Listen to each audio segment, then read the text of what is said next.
think Lymond is coming to realize that he's really good at doing things. He's really good at putting his mind to a task and completing the what of the task and the how of the task, but he has no idea of the why. Hello friends, we are reading chapter 6 of part 1 of The Queen's Play by Dorothy Dunnett, which is definitely my favourite chapter so far. I know I said this about the last chapter, but this one is definitely amazing. This is the chapter where Lymond is invited to the dine with the king in the French court and wins the king's favour and manages to get himself and Lymond an invite to stay in France. This is Lymond in his element, 100%. There was just so much juiciness in getting introduced to everyone in court. I love the courtiers and how they were described. Wait, I'll get to that in a second. We start with Lord d'Aubigny, who is the person that Lymond is not a fan of. This is John Stewart, who is brother to the Earl of Lennox, Matthew Stewart. John Stewart is like super happy about being in this French court because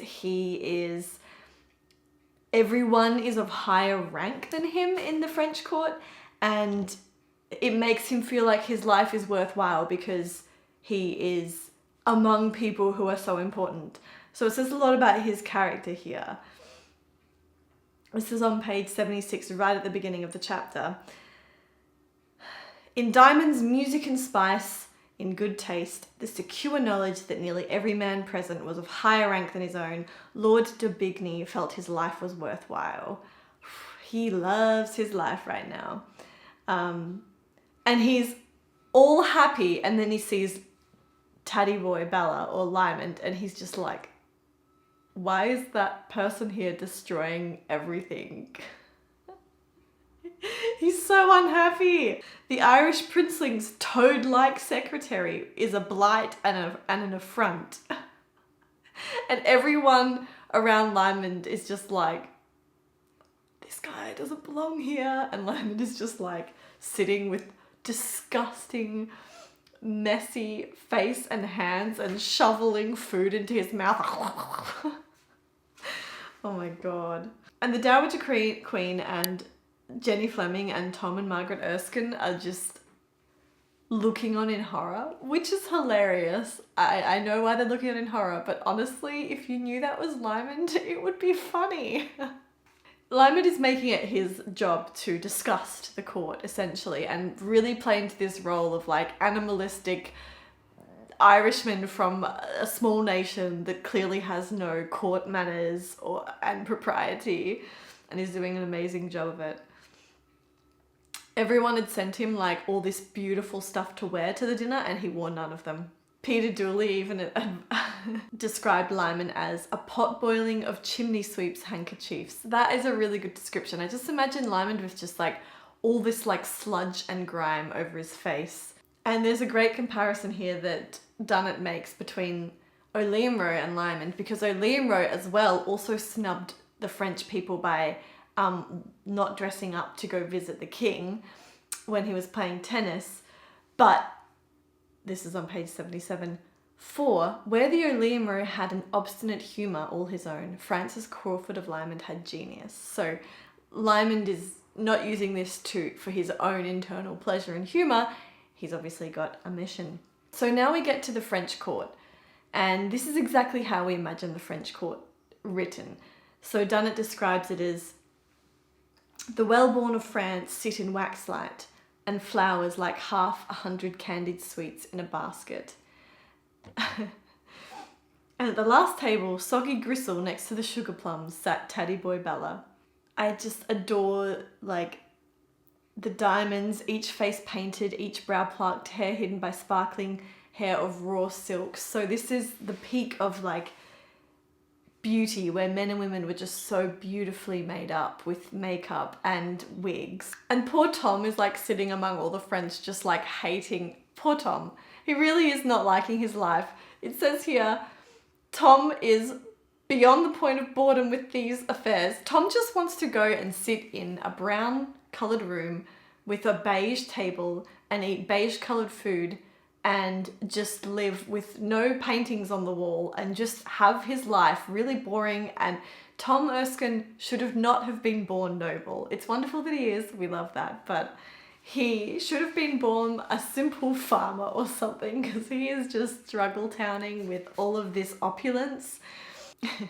It's funny how like the trumpeter was a little bit drunk, so wasn't trumpeting correctly. All of this just paints such a great picture. Honestly, I just wanted to be sitting there among everyone and just watching it. This would be such a fun movie scene, I think. And on page 78, we get introduced to a bunch of French courtiers, and I'm very intrigued about these four. So there's four of them. There's Jacques de Elbon, who is also referred to as Saint Andre. Then we've got Louis de Bourbon, Jean de Bourbon, and Francois de Vendôme, who is in London. So but the first three courtiers are there.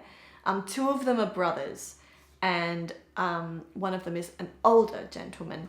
And the description of these brothers and these courtiers is just amazing. So Lymond is sitting next to the Prince of Condé, who is the younger brother, and this guy is someone to look out for. Initially I was like, oh, he's just some stupid guy who's like some well-born man who just happens to be rich, and so he's here sitting next to the king. No, these courtiers are incredibly intelligent people. They are very charismatic, very, very subtly manipulative. To be able to remain in the French court among all the gossip and scandal it's a task, and these courtiers know what they are doing.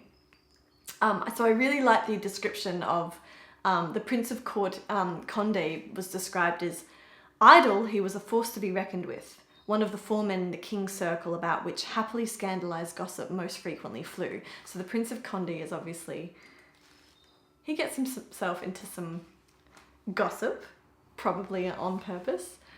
Oh my God, I just want to be there. And then we had the older brother who had just come back from London, and he himself was self-indulgent, a shade wilder, and decidedly more eccentric. It's difficult not to like him, and a few people tried. So he's really loved, this older brother. People like him. And then in London, there was another courtier who's not back yet. I do wonder, because I've looked forward and I can see that we are going to London at some point in this book. I think we're probably going to meet this fourth courtier who's not here at the moment. It's just so amusing. I want to know these people. Are these people real? Or are they fictional? I don't know. I really want to look it up. And they just create havoc. In London, they just... So Vidame, who is the one courtier who isn't here, just throws balls in London, just sinks money into complete luxurious balls, enchanting the ladies of England with 4,000 crown parties. I'm assuming that's some sort of money. Crowns are money. Into which even the stiffer noblemen of the court threw themselves with abandon. And then the older brother courtier, the wild brother, I should say, basically dressed up as a nun at one of these parties. People have been the same all this time. Nothing has changed. So they're all chatting. The Prince of Condé, Condé is talking to a princess, some woman who's not mentioned in the front section, so I'm assuming she's not as important. And they're just chatting, and Taddy Boy's just like eating with his hands, stuffing his face. And next minute, she kind of is like, what about him? And the prince is like, starts speaking to her in Latin so that Taddy Boy doesn't hear. And Lymond just responds back in Latin. Power move, Lymond. I knew that was going to happen though. We saw it happening. It was kind of a bitch slap, to be honest. Then we have this guy called M. Brusket, who is introduced as someone who really does not like Lymond, but I cannot see him on the character sheet, so I'm just going to say that he's not important. But I feel like I'm wrong about that, because at the end of this chapter he leaves like all incensed because Lymond's won the crowd over. Maybe he's just a particularly snobby courtier, but he's not on, that I can see, the character list. Am I wrong about that? So anyway, Lymond and the Prince of Condé kind of start talking. Initially, the Prince of Condé is like, oh, I don't know about this guy. But eventually, like, he kind of warms up to Lymond, and it says, a light had come to Condé's eye. This is when Lymond started having some banter. So Lymond would totally have gotten along with all of these French courtiers. Like, this is exactly what Lymond wanted to do.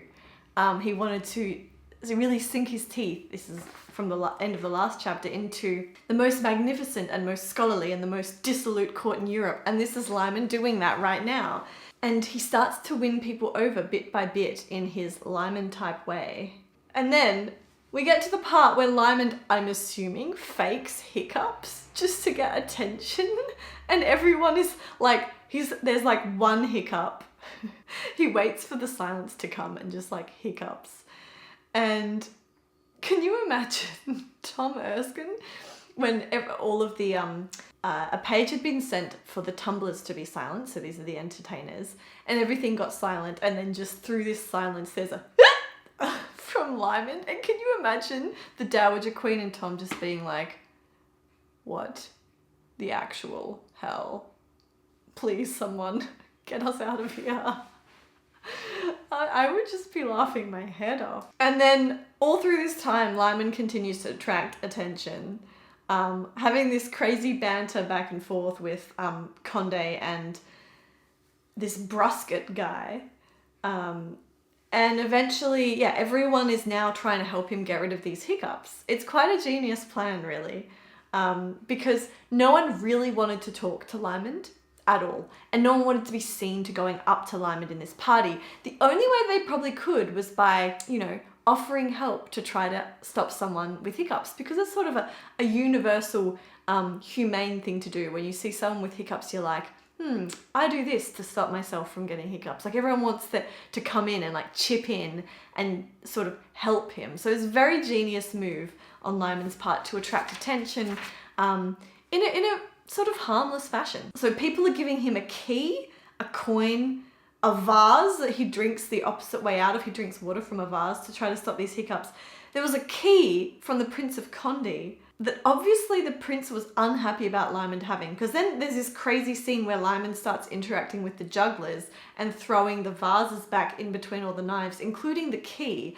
And when finally they all fall on the ground, the Prince of Condé is like, goes to get the key straight away. So I don't know if this key has significance, but it seems like such a random thing for Lymond to have managed to get from him, because he kind of snatched it from the Prince of Condé as well. Like, the Prince of Condé had gone to open up his purse to get a coin or a key, and Lymond had just put his hand in and pulled out a key. Did Lymond know about this key? Was he trying to test the Prince of Condé with regards to how nervous he would get? There's a line at some point, I've lost it where the Prince of Condé is sort of playing along with Lymond as well, because, courtiers have to be seen to like getting along with newcomers that most people are liking. But I do wonder what this guy is thinking about Lymond. And yeah, it says here on page 82, a sense of tolerance and even indebtedness began to settle on the Irishman's neighbours. Condé, perhaps, was a little quiet. So interesting. Condé's brother was smiling and had begun to flicker his flans. So the Prince of Condé is definitely, I think he's a very cautious person and very intelligent. His brother maybe is a little bit more chilled out. There's like a couple of eggs, because they're throwing eggs as well with these jugglers, and two of the eggs just happen to hit the Brusket guy, who is giving Lymond a hard time, and Lord de Bigny, who is the Lennox's brother.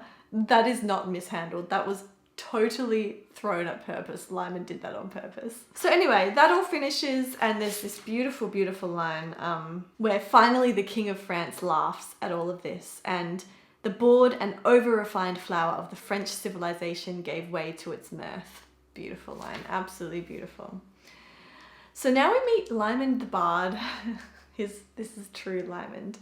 Basically the king calls him over and is like, well, play for us, and if we enjoy it and you're that good, you can stay. Lymond now makes this deal. If the king knew how good Lymond was, I mean, you wouldn't make this kind of deal with Lymond because this is his absolute strength. But the king didn't know. And at this point, everyone in court is probably half drunk. They're very well fed, getting a bit tired, ready to go back to bed with their lovers, and now they're getting treated to music with Lymond. This poor bard has to hand over his lute, and he's just like, take it. But then smiles sweetly at Lymond. He's so unhappy. So then Lymond goes on and he sings many, many songs, some that ended up being spicy as well as romantic. Wow. What? This is perfect. And he slowly wins over all of the hearts of the courtiers, or at least he does of Marguerite of Savoy, who is the sister of the king, Jean de Bourbon, the older brother, and Jean de Bourbon is, yeah, the brother of the Prince of Condé. But not the Prince of Condé, I don't think. There's a weird moment here that Brusquet leaves all angry. Who the hell is this Brusquet guy? He's not meant... Am I missing him in the character sheet? Why is it so important that he's left in a huff? Is he a red herring of the potential person who is trying to kill Lymond and Queen Mary? So, George Douglas is there the entire time, and I'm going to say that George Douglas knows who Lymond is at this point, even though it was unclear a couple of chapters ago if George Douglas had been convinced that Lymond wasn't Lymond. But I think George Douglas now seeing Lymond perform on the lute would be like, okay, that's clearly Francis of Crawford. And, sorry, not Francis of Crawford, Francis Crawford. And he leans forward and basically tells Lymond in a subtle way that he is aware of who Lymond is, or at least aware that Lymond must be Scottish or on the Scottish side, but I think George Douglas knows who Lymond is. And Lymond basically acknowledges back to George Douglas that he understands now that George Douglas knows who he is, because he says Abernathy would never permit the big UE to be fried, not for his holiness himself. So this UE or Huey thing is obviously a Scottish thing. Anyway, Lymond has now acknowledged that his cover is broken with George Douglas. And then at some point, so there is Diane de Poitiers, the Duchess de Valentino. So this is the mistress to the previous king of France, who is now dead, and is now probably a mistress now to the younger new king of France, even though she's a lot older, and was the previous... his father's mistress, so not weird at all. And she kind of points out, didn't you also get burnt by all the oil on the elephant's back? And at this point, I'm not entirely sure why. This is a bit that confused me. I wonder if you guys can help me here. Lymond basically acknowledges, yes, he was burnt. And at that point, the king basically takes pity on him and says, yes, you may stay. You have impressed us thoroughly and you're injured. You may stay here tonight in my palace. And Lymond wins. But there's a moment before that where Lymond stiffens because he realizes that someone has noticed he's injured. And Tom Erskine now thinks he's going to throw it all away, step out of character. Why would Lymond be concerned when someone thinks that he's injured? Is it because he'll have to show his skin and then prove that he doesn't actually have a real pot belly? Oh, because St. Andre, more than a little in drink, lay hands on the olive-soiled shirt. So they were potentially trying to take his clothes off. They didn't pull them down. They did pull them back, and the burns were obvious on his shoulders and back. So, oh my God, middle of the French court, they just like start pulling off his shirt. Okay. And then finally, Madame de Valentinois, the mistress, Madame Mistress, stops it all, and Lymond is saved. But I don't think Lymond was actually in trouble of getting found out. They weren't going to strip him completely down in the middle of court. Lymond could have easily just said, hey, like, I'll go see a doctor. No need to undress me here. I'm also disgustingly dirty, and your gloves are going to get really dirty. So now we get to, I guess, a very homey scene. This is finally a scene that kind of reminds me of the last book. We have Lymond locking himself in this new beautiful bedroom. People do tend to him, and he's like probably annoyed about it, but then finally he had the bedroom to himself. This is an actual line on page 88. Lymond just wanted to be alone because Lymond wanted to get drunk. This is so bad. Like, basically, as soon as everyone was out of the room, Lymond was like, cool, now I'm gonna get fucking drunk. It's not concerning at all, Lymond. Not concerning. His occupation was shatteringly clear from his too steady gaze and his less than steady hands. Wrapped in a furred bedgown, he had been drinking seriously for a long time. He's just drinking in silence. That's like psychopathic, Lymond. He's addicted to alcohol. He's an alcoholic.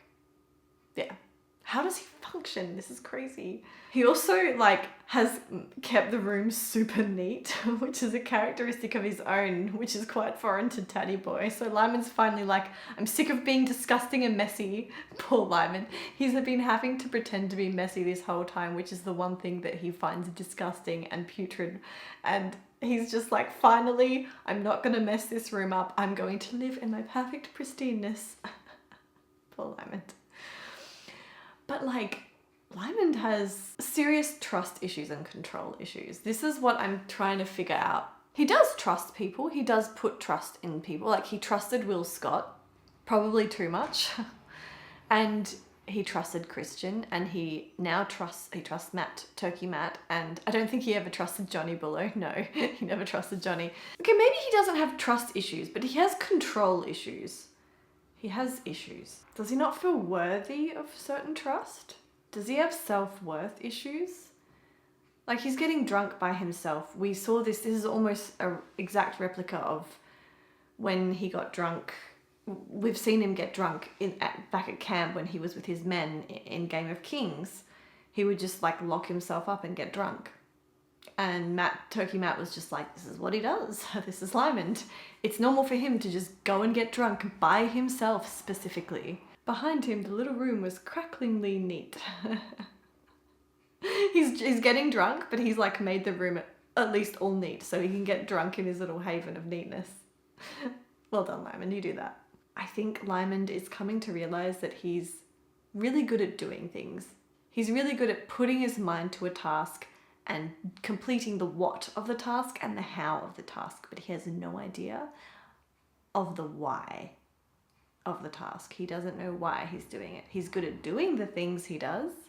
Margaret Erskine comes in, and this is where my brain completely stops, because as she comes in, Dunnett's written here, visiting wild younger sons in their sleeping quarters might have been a nightly occupation, because Margaret Erskine is just like super composed.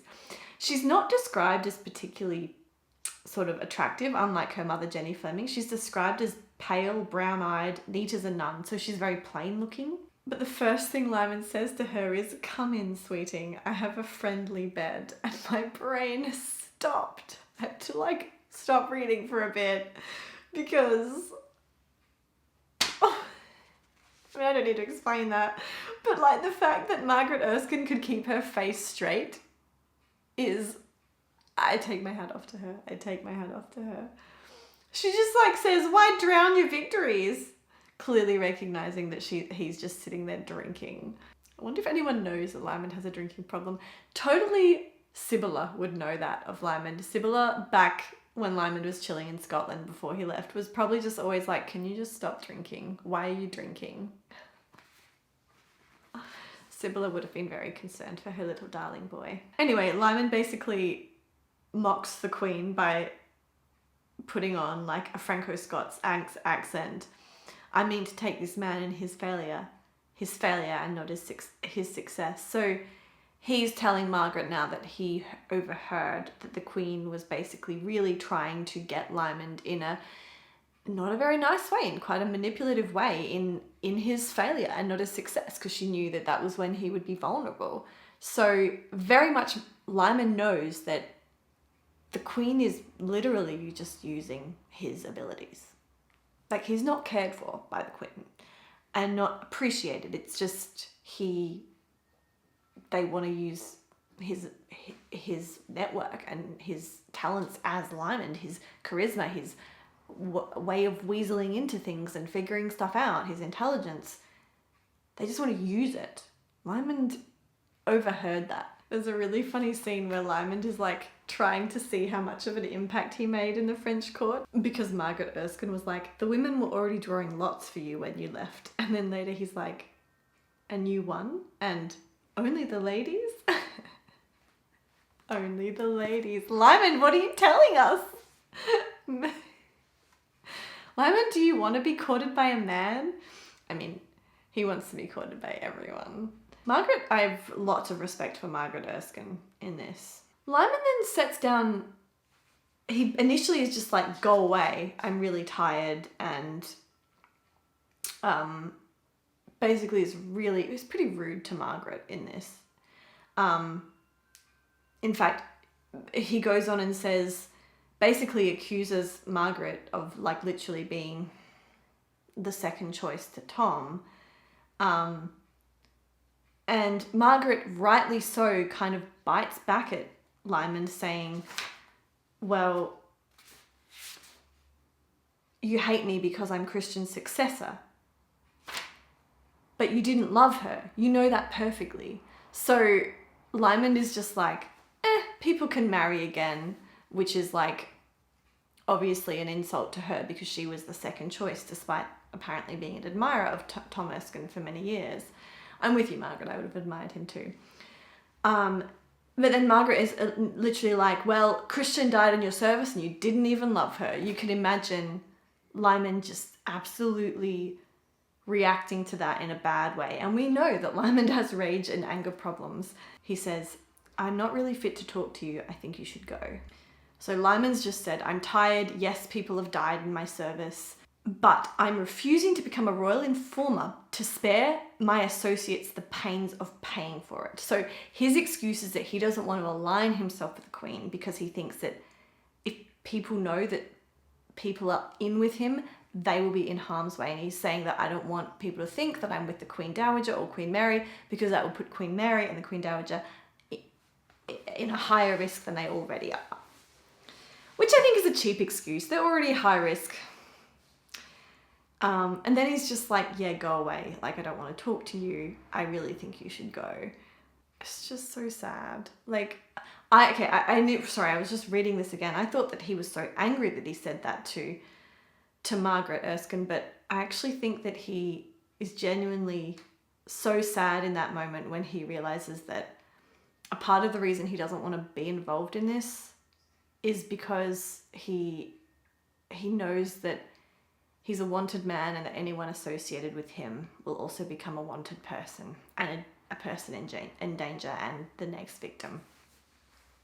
The next death he can add to his tally of people who have died because of association with him. Anyway, Margaret stays and they keep talking, and eventually Margaret gets Lymond on his side and gets Lymond to agree to be on the Queen's side, is how I'm reading this. In fact, at one point, Lymond actually like totally makes Margaret blush, because Margaret's like, my natural place is by the hearthstone, said Margaret Erskine dryly. No one will notice me there. She's basically acknowledging that she's like just a quiet woman who just is going to listen to things that doesn't really attract attention because, you know, she's saying that they've just been talking about how her mother is literally the mistress of the King of France. And her daughter, who is just kind of a nobody because she's just not as vivacious and charismatic and outgoing as her mother, despite probably being a much better person. And Lymond says, of the people who aren't noticing Margaret, they will be the losers. And Margaret blushes. In that moment, I think Margaret likes Lymond now. Lymond admits that he really doesn't like his lordship of Aubigny. He says, yes, the game is yours. It's rather likely from the beginning that Her Highness would win. And let's hope that no one burns their fingers other than me burning mine. So he's agreed to be in the employ of the Queen of France, and he tells her about Abernathy and that he can be contacted via Abernathy and that he's a trusted person. So that's nice. There's also a point where now that Lymond's agreed to help them out, he suddenly gets into all the details and starts deconstructing as who the hell would actually be responsible for killing him. And he starts to surmise about, well, actually, I think the attacks were on Oliamro and not me, unless someone thinks that I am Oliamro and that they're probably the same person.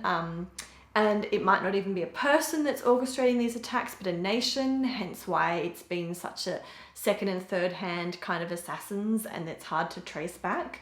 Very well hidden.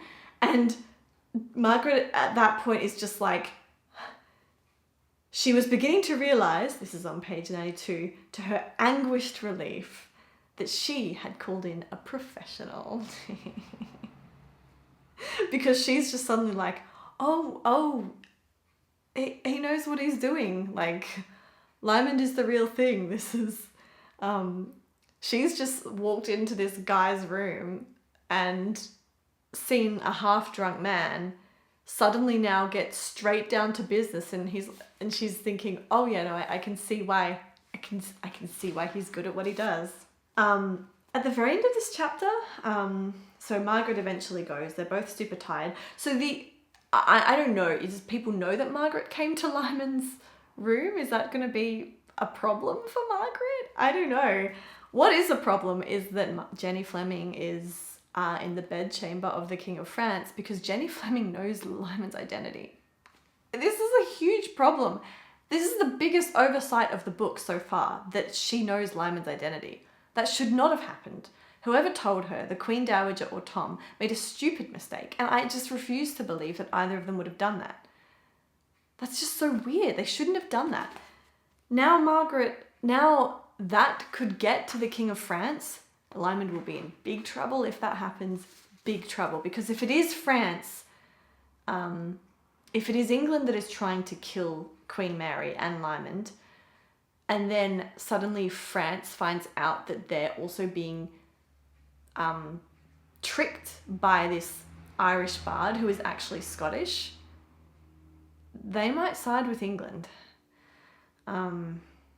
against Scotland. Anyway, this chapter was just brilliant. I really think that what I'm going to end up doing is reread this the introduction to all the courtiers on these first few pages of the chapter, kind of 77, 8, 9, 80, 81, just like seeing the interaction of all the courtiers with each other. I think there is something in here that I'm going to have to look out for, because these people have been introduced, and there was a lot of people introduced in this chapter, and some of these people are going to know stuff. I just don't know who it is. I definitely do not trust the Prince of Condé, but that could be a red herring. It could be his brother, Jean de Bourbon, and the Vidame, who are both in London. I'm very also a little bit confused about what's going down with them. We've also got the dynamics between Deanne de Porters, and I have a good feeling about her in general. I have a good feeling about her. She she pointed out that Lymond could be hurt, but I don't think she meant to uncover who Lymond was. I think she's just genuinely a very sharp woman who was saying, well, aren't you harmed? And then she also kind of rescued him from getting his clothes pulled down. But I don't think she knows who Lymond is or suspects anything. I just think she was like pointing that out. But watch this space. All right, so that's it for this chapter, and that's it for the part 1. So we're up to part 2 now, Dangerous Struggles. I will see you next time.